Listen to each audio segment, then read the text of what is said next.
नमस्कार स्टूडेंट्स, आपका अपने चैनल पे स्वागत और अभिनंदन है। आज का हमारा महत्वपूर्ण टॉपिक औद्योगिकरण का युग, जो कि अपना मोस्ट इम्पोर्टेंट टॉपिक होने वाला है।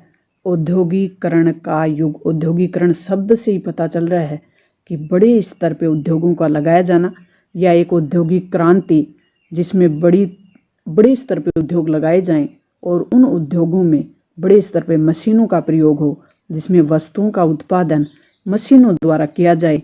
जहां पहले लोग हाथों से करते थे, जैसे सूत काटना, कपड़ा बुनना, लेकिन वो ही कार्य अगर मशीनों से होने लगे, बड़े स्तर पे उद्योग लगाए जाने लगे, तो उसे औद्योगिकरण का युग कहते हैं। औद्योगिकरण का युग सबसे पहले इंग्लैंड में ही प्रारंभ हुआ। इस चैप्टर में हमने पढ़ा था। तो ऐसे कौन से कारण थे कि सबसे पहले इंग्लैंड में ही औद्योगिकरण शुरू हुआ? इंग्लैंड, जिसका उपनिवेश भारत रहा लंबे समय तक, तो औद्योगिकरण इंग्लैंड में ही क्यों शुरू हुआ? ऐसी कौन सी परिस्थितियां थी वहाँ? तो इंग्लैंड की भौगोलिक परिस्थिति इस तरीके से की थी कि वहाँ औद्योगिकरण के लिए कई अनुकूल परिस्थितियां बन गई, अनुकूल व्यवस्था रही, जिसमें हम कह सकते हैं कि खनिज पदार्थों की उपलब्धता थी उनके पास प्रचुर मात्रा में, प्राकृतिक संसाधन उपलब्ध थे।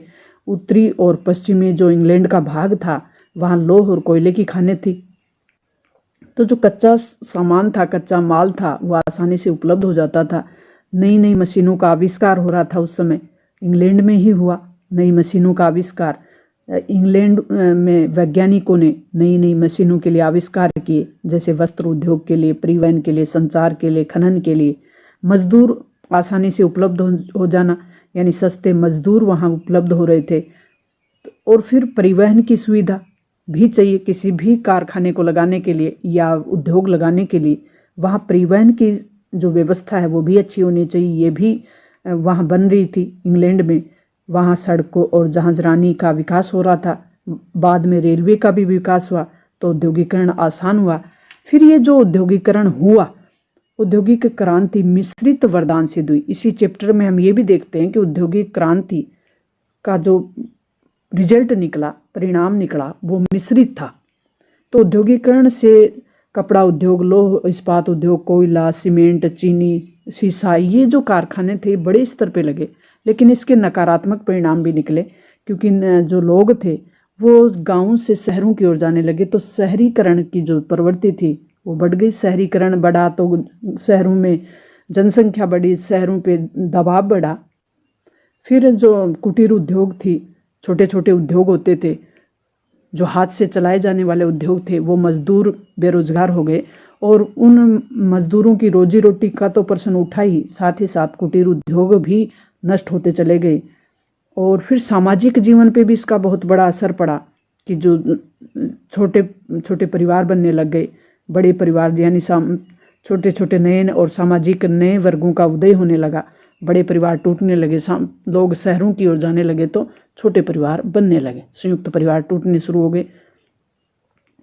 अब हम इस पार्ट से, चैप्टर से संबंधित कुछ महत्वपूर्ण प्रश्न करने वाले हैं कि भारत में सन 1854 में पहली सूती कपड़ा मिल कहाँ लगाई गई थी? तो वो मुंबई में लगाई थी। J.N. टाटा ने किस वर्ष जमशेदपुर भारत में कहाँ स्थित है? आप कमेंट बॉक्स में लिखेंगे।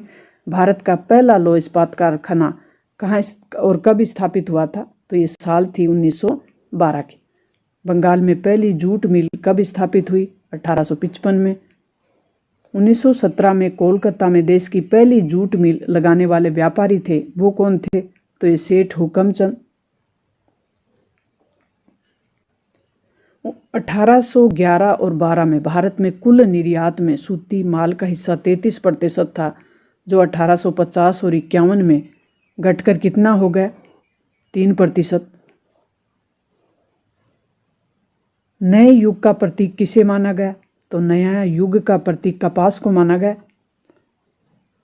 उद्योगपति नए मजदूरों की भर्ती के लिए किसको रखते थे? तो एक जोबर रखते थे। इंग्लैंड में 1730 के दशक में कारखानों का खुलना प्रारंभ हुआ था। न्यूकोमेन द्वारा बनाए गए भाप के इंजन में सुधार किसने किया? जेम्स ने किया। अति लघुत्रात्मक प्रश्न, कॉर्डिक्स क्या है? तो जिसमें कपास या अन्य ऊन आदि रेशों की कताई के लिए तैयार किया जाता था, उसे कोडिक्स कहा गया। कपास और रेशम की कताई के लिए सूती कपड़ा मिल की रूपरेखा किसने तैयार की थी? रिचर्ड आर्कराइट ने।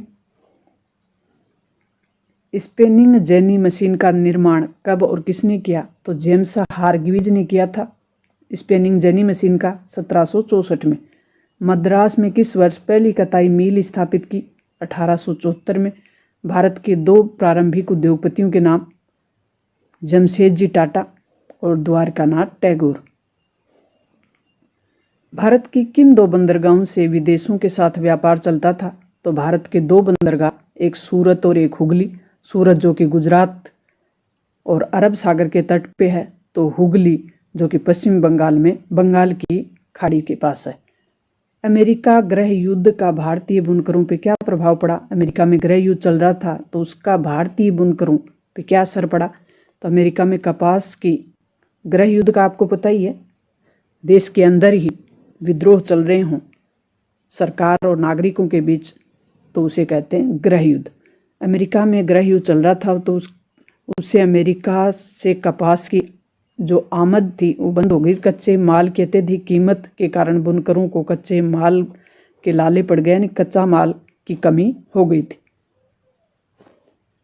स्टेपलर से क्या अभिप्राय है? जो रेशों के हिसाब से ऊन को स्टेपल करता हो या छांटता हो। लघुत्तरात्मक प्रश्नों में गिल्ड से आप क्या समझते हैं? तो यूरोपीय शहरों में विभिन्न व्यापारी, उत्पादक और दस्तकारों द्वारा अपने हितों की रक्षा के लिए एक समूह बनाया गया था, संगठन बनाया गया था, जिसका नाम रखा गया गिल्ड्स। अब तक भी आप सामाजिक विज्ञान को बिल्कुल भी नहीं पढ़ पाए हैं, वो कारण कोई भी रहा हो, तो आप मेरे साथ एक्टिव हो जाएं। सामाजिक विज्ञान का एक एक चैप्टर, हर एक चैप्टर मैं आपको क्लियर कराऊंगी। गुमास्ता से क्या अभिप्राय है? तो गुमास्ता के कार्य बताइए। तो गुमास्ता ईस्ट इंडिया कंपनी द्वारा नियुक्त किए जाने वाले वेतनभोगी कर्मचारी होते थे। ईस्ट इंडिया कंपनी द्वारा नियुक्त वेतनभोगी कर्मचारियों का क्या नाम था? गुमास्ता। बुनकरों पर निगरानी रखने, माल इकट्ठा करने, कपड़ों की गुणवत्ता जांचने का ये कार्य करते थे। ईस्ट इंडिया कंपनी द्वारा नियुक्त गुमास्ते बाहर के लोग होते थे, जिनका गाँव से कोई सामाजिक संबंध नहीं होता था और वे दोषपूर्ण व्यवहार करते थे। भारत के औद्योगिक विकास पर प्रथम विश्व युद्ध का क्या प्रभाव पड़ा? भारत का औद्योगिक विकास, प्रथम विश्व युद्ध जो कि यूरोप में लड़ा जा रहा था, तो उसमें ब्रिटेन भी शामिल था, जो कि भारत को अपना गुलाम बना रखा था, या कहें कि भारत ब्रिटेन का एक उपनिवेश था। तो प्रथम विश्व युद्ध का भारत पर क्या असर पड़ा? भारत के औद्योगिक विकास पे क्या असर पड़ा? तो भारत में मैनचेस्टर के माल का आयात कम हो गया। मैनचेस्टर ब्रिटेन का एक शहर है, जहाँ से कपड़ा भारत में आयात होता था। मैनचेस्टर का उस पर लेबर लगा होता था, तो मैनचेस्टर का कपड़ा भारत में प्रसिद्ध था। बिना किसी शक और संदेह के लोग मैनचेस्टर के कपड़े को खरीदते थे, जिसको इस चैप्टर में हमने पढ़ा था कि उस पर भारतीय देवी देवताओं के चित्र होते थे। तो लोग बड़े विश्वास से मैनचेस्टर का कपड़ा खरीदते थे। तो मैनचेस्टर का जो माल था वो आयात हो रहा था, वो कम हो गया, भारत में आना कम हो गया। ब्रिटिश सूती माल उद्योग अपना आधुनिकीकरण नहीं कर सका। प्रथम विश्व युद्ध में फंसने के कारण ब्रिटेन अपने सूती वस्त्र उद्योग का ज़्यादा आधुनिकीकरण नहीं कर सका। उसका फायदा भारत को पहुंचा। स्थानीय उद्योगपतियों ने घरेलू बाजारों पर नियंत्रण स्थापित कर लिया। विज्ञापन विभिन्न उत्पादों को आवश्यक और वांछनीय बना देते हैं, वे लोगों की सोच को बदल देते हैं। तो ये साइकोलॉजी कहती है कि विज्ञापन को देखकर लोग उस कोई भी वस्तु है उसको खरीदने की ओर आकर्षित होते हैं। तो ये लोगों की सोच को बदल देते हैं। ऐसा क्यों है? समाचार पत्र, होर्डिंग्स, दीवारें, टेलीविज़न के पर्दे पर भी सभी जगह विज्ञापन छाए हुए हैं। यदि हम इतिहास में पीछे मुड़कर देखें तो पता चलता है कि औद्योगिकरण की शुरुआत से ही विज्ञापनों ने विभिन्न उत्पादों के बाजार के विस्तार में महत्वपूर्ण भूमिका निर्वाह की है। तो विज्ञापन का प्रभाव होता है कि विज्ञापन से आकर्षित होते हैं। 19वीं शताब्दी में भारतीय बुनकरों की समस्याओं का वर्णन करना है।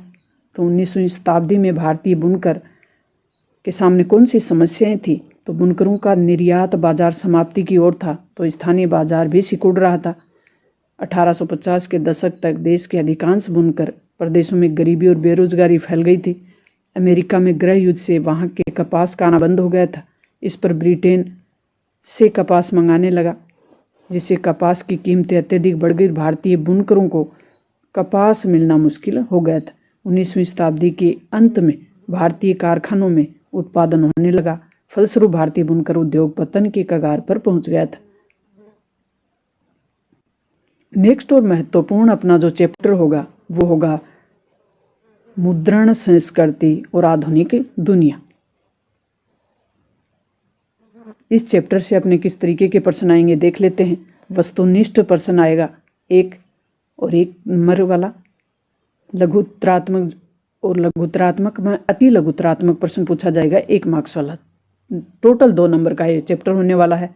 इसमें बहुत कम और मोस्ट इंपॉर्टेंट प्रश्नों को लिया गया है, जल्द हम पूरा कर लेते हैं। विश्व में सर्वप्रथम मुद्रण की तकनीक किस देश में विकसित हुई? तो ये सबको पता है, चीन में। मुद्रण संस्कृति की शुरुआत या तकनीक चीन से शुरू हुई। पंजाब केसरी का प्रकाशन किसने किया था? तो पंजाब केसरी का प्रकाशन कर रहे थे बाल गंगाधर तिलक। तुलसीदास द्वारा रामचरितमानस का प्रकाशन करवाया गया कोलकाता में। जापान की सबसे पुरानी पुस्तक डायमंड सूत्र छपी थी, साल कौन सी थी वो? 868 ईस्वी में। डायमंड सूत्र का संबंध किससे है? जापान से। जापान की सबसे पुरानी पुस्तक थी ये डायमंड सूत्र। आधुनिक कारखाने का आविष्कार किसने किया? तो आधुनिक कारखाने का आविष्कार करने वाले थे योहान गुटेनबर्ग है, चौहान नहीं है, योहान गुटेनबर्ग।